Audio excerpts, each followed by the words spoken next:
So we have this kind of scary looking series here, and we want to prove uniform convergence on some interval. So there's a couple of things we can do this. Although the simplest would probably just be the Weierstrass test or Weierstrass test, or otherwise known as the M-test. Um, so what the M-test is I read it in a different color here. I'll just write it the Weierstrass test because it's fun to say. Weierstrass. Weierstrass test. So the series Fn converges uniformly on some set S if we can take the absolute value of it or the norm of it if it's not an R2 or R1, and we take the absolute value of this Fn here on S, and if that's less than or equal to some Mn, and then this Mn also has to be convergent. So we're basically bounding it from above from another sequence there. That's what the M-test is, and that's useful here because we have x's in this series. We can't use any other tests that are easy.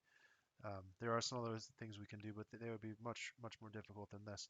So we have to find formulas Mn without x in them, such that the absolute value of Fn is less than or equal to Mn, and we also have to have that the sum of Mn is convergent. So the way we would do this is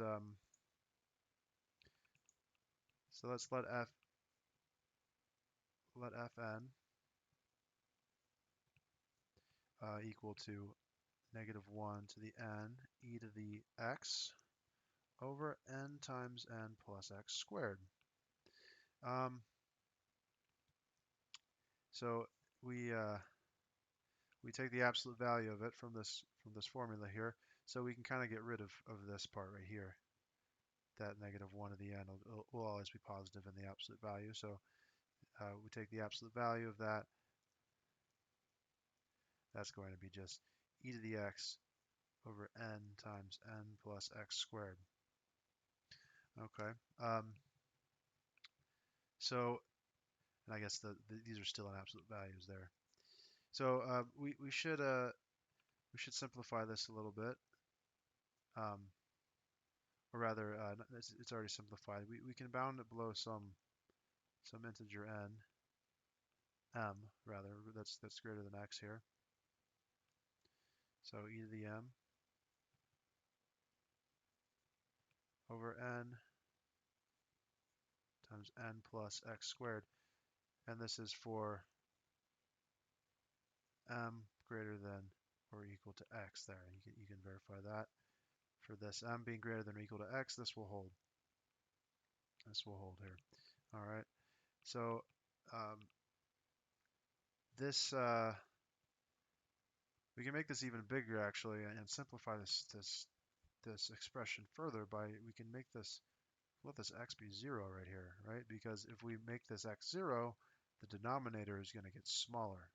And when the denominator gets smaller, the whole fraction increases because we're trying to get this fraction big so that we can bound the original um, expression, the Fn, below it.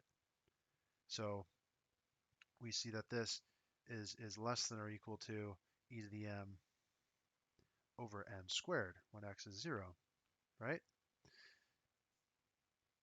And that's our Mn right there.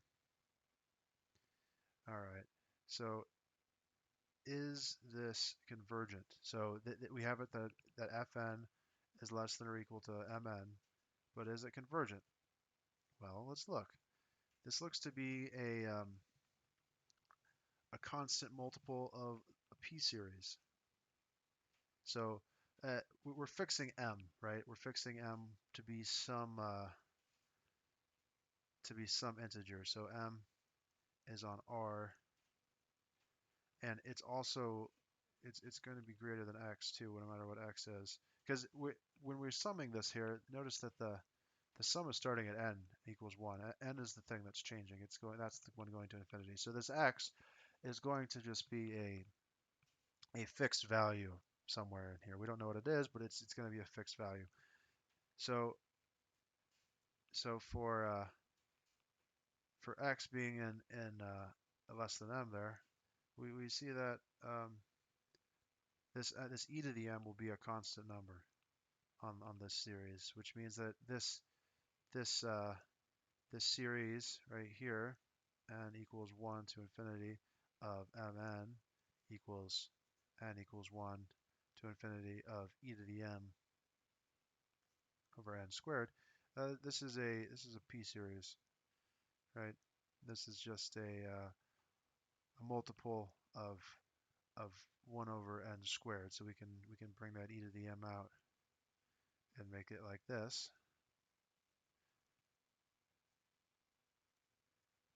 And notice that there's a test that says that if this exponent is greater than, if you have this exact thing right here and this exponent is greater than 1, then it converges. We see this exponent and this is 2, so this whole thing is going to be convergence, less than infinity. So in other words, we have a sum of fn less than sum, less than equal to, I guess, less than sum of mn less than infinity. So what that means is, that means that this, since this x, we already said that this x is going to be greater than or equal to m. And actually, I forgot this, but these are in absolute values right here, right? So we have to put the absolute values around the x. That means that the x is going to be, I'll write this down here actually. So that means this x is going to be between m and negative n. I'll write that in interval notation so it's a little more clear. X is on the interval minus m to m for convergence, which means that this whole um, scary looking series here with multiple variables in it, e to the x over n times n plus x squared, converges uniformly